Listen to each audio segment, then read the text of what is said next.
আমাদের মেয়েদের জীবনটা কতই না অদ্ভুত, তাই না?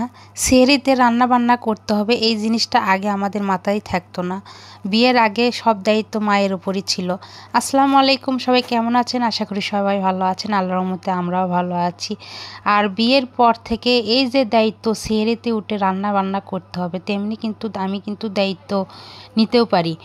আর বিয়ে হয়েছে থেকে আজ পর্যন্ত আমাকে কোনো সেহরিতে কারোর ডাক দিয়ে তোলা লাগে না। আমি নিজে একা একা উঠেই কিন্তু আর সেহরিতে রান্নাটা বান্না সেরে ফেলি।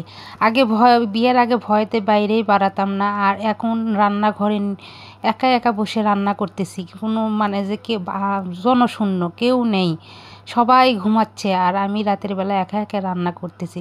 তাই একটু রান্না করতেছি আর মনে হচ্ছে যে আমাদের জীবনটা আসলেই কতই না অদ্ভুত।